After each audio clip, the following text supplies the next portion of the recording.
အားလုံးပဲမင်္ဂလာပါဗျာဒီဆိုင်လေးကတော့ကျွန်တော်ပြောင်းမှုကိုနက်နက်သီးနဲ့တုတ်ပြီးတော့ဖက်လေးနဲ့ထုတ်ပြီးတော့ရောင်းတဲ့ဆိုင်လေးပဲဖြစ်ပါတယ်ဒီဆိုင်ကတော့ကျွန်တော်အိန္ဒိယနိုင်ငံရဲ့ဘန်ဂလိုမြို့မှာ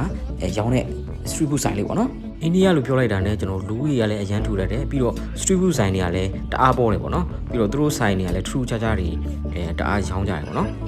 ဒီကတော့ကျွန်တော်ပြောင်းမှုကိုနက်နက်သီးရယ်တရက်သီးတို့ကျွန်တော်တခွားသီးတို့ရယ်သူတို့ရောဆက်ထားတဲ့အနှစ်လေးနဲ့နေပြီးတော့တုတ်တာပဲဖြစ်ပါတယ်ဒီပြောင်းမှုနက်နက်သီးတုတ်လေးကတကယ်ရောစားကောင်းလားဆိုတော့ကျွန်တော်တို့စမ်းလုပ်ကြည့်ကြအောင်နော်ဒါကတော့ကျွန်တော်ပေါဝင်ပစ္စည်းတွေပဲဖြစ်ပါတယ်ဘုံဆုံးကျွန်တော်အနှုတ်မယ်ရုပ်သီးစိမ့်ထည့်မယ်ချက်သုံးဖြူချင်းကျွန်တော်ထောင်းပေးလိုက်မယ်ပြီးရင်ကျွန်တော်နန်းနန်းမင်းထည့်မယ်ပူစီနဲ့လည်းသုံးမယ်ပေါ့နော်ပြီးရင်ဒါတော့ဒိန်းချင်းပေါ့နော်ဒိန်းချင်းလေးနည်းနည်းထည့်မယ်နှစ်ဆုံးလောက်ပေါ့နော်ပြီးရင်ဂလာမဆလာထည့်လိုက်မယ်စားနည်းနည်းထည့်မယ်ဘောကတမယာသီးလေးညှစ်လိုက်မယ်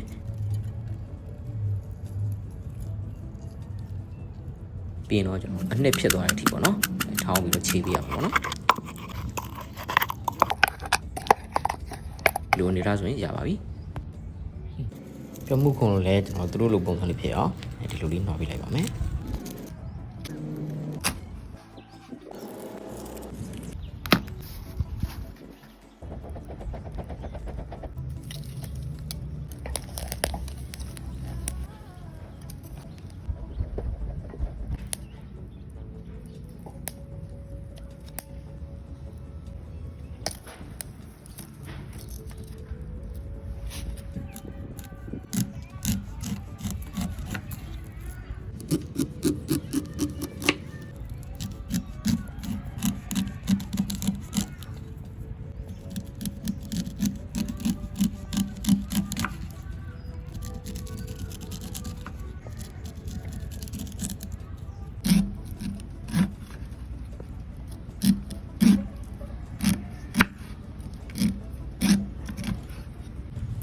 နည်းနည်းသေးရတော့ကျွန်တော်တစ်စိမ့်လောက်ပဲတုံးမယ်ပေါ့နော်သူ့ကိုလည်းကျွန်တော်အတုံးသေးသေးလေးတွေဖြစ်အောင်ကျွန်တော်တီးပေးလိုက်ပါမယ်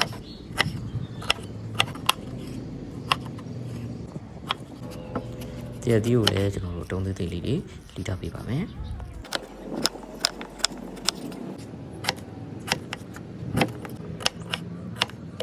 အလုံးပြီးသွားပြီဆိုရင်တော့ကျွန်တော်စားပြီးတော့တုပ်လို့ရပါပြီ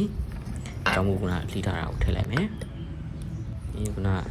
တရားတီးလေးလီထားတာထည့်မယ်တရားတီးကနည်းနည်းအတုံးအောင်နည်းနည်းကြီးသွားပါတော့နည်းနည်းတီးလည်းထည့်မယ်သူတို့ဒီတက်နည်းနည်းသေးတယ်ပေါ့နော်ပြီးရင်ကျွန်တော်လောက်ထားတဲ့အနှစ်လေးတစ်စုံဝဲနှစ်စုံပေါ့နော်အလောက်လေးထည့်မယ်ပြီးရင်စားလေးဖြူလိုက်မယ်ဘောကကျွန်တော်တမယာသီးတစ်စိမ့်လောက်နော်စားပေးလိုက်မယ်ပြီးတော့လည်းကျွန်တော်အားလုံးနှံ့တော့အောင်လေထားပေးလိုက်ပါမယ်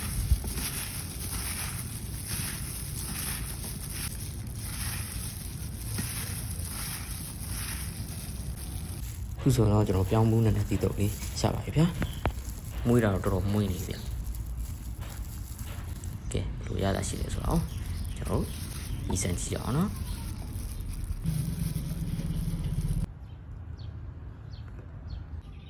စားကြပါအောင်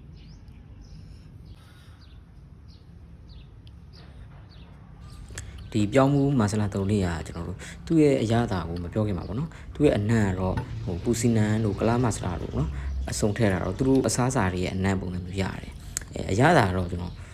စုံတယ်ပေါ့နော်ချိုးချင်ကန်ဆက်အစုံရတယ်ပြီးရင်ကျွန်တော်ပြောင်းမှုပဲတော့ရွေးစားရင်တော့ကျွန်တော်တော်တော်ကြိုက်တယ်ပေါ့နော်နည်းနည်းသီးတို့ဘာလို့နည်းနည်းရောစားလိုက်တော့ကျွန်တော်တိတ်ပြီးတော့မကြိုက်ဘူးပေါ့နော်ကဲနောက်ဗီဒီယိုတွေမှာပြန်တွေ့ကြမယ်နော်